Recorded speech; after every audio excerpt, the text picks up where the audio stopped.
नमस्कार मंडळी. ग्रामपंचायत स्तरावर काम करणाऱ्या ग्राम रोजगार सेवकाच्या विविध मागण्यांबाबत राज्य शासन सकारात्मक असून ग्राम रोजगार सेवकांचा गट विमा काढण्याचे निर्देश मुख्यमंत्री एकनाथ शिंदे यांनी दिले. ग्राम रोजगार सेवकांच्या पदनामात बदल करून ते ग्राम रोजगार सहाय्यक करण्यात येईल असे जाहीर करतानाच मानधनात वाढ करण्यासाठी अन्य राज्यात या संदर्भात घेतलेल्या निर्णयांची माहिती घेण्याचे निर्देशही मुख्यमंत्र्यांनी दिले.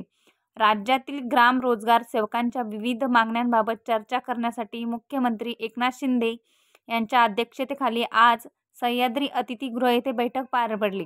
मृद व जलसंधारण मंत्री संजय राठोड, रोजगार हमी विभागाचे प्रधान सचिव दिनेश वाघमारे, ग्रामविकास विभागाचे सचिव एकनाथ डवले, रोहिया मिशन महासंचालक नंदकुमार यांच्यासह ग्राम रोजगार सेवक संघटनाचे पदाधिकारी उपस्थित होते.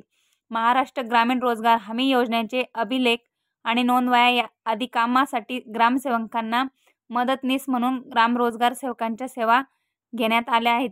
राज्यात 26,600 ग्राम रोजगार सेवक ग्रामपंचायत स्तरावर कार्यरत असून त्यांना कामाच्या प्रमाणानुसार मानधन दिले जाते. सध्या मिळणाऱ्या मानधनात वाढ करण्यासाठी अन्य राज्यात या ग्राम रोजगार सेवकांच्या बाबतीत घेतलेल्या निर्णयाची माहिती घेऊन सादर करण्याचे निर्देश मुख्यमंत्री श्री शिंदे यांनी यावेळी दिले. ग्राम रोजगार सेवकांना सध्या विमा कवच नसल्याने अपघात व इतर कारणामुळे मृत्यू झाल्यास कुटुंबाचे हाल होतात. ही बाब लक्षात आल्यावर ग्राम रोजगार सेवकांचा गट विमा काढण्याचे निर्देश मुख्यमंत्र्यांनी दिले. कोरोना काळात मृत्यू झालेल्या ग्राम रोजगार सेवकांची माहिती संकलित करण्याच्या सूचनाही मुख्यमंत्र्यांनी दिल्या.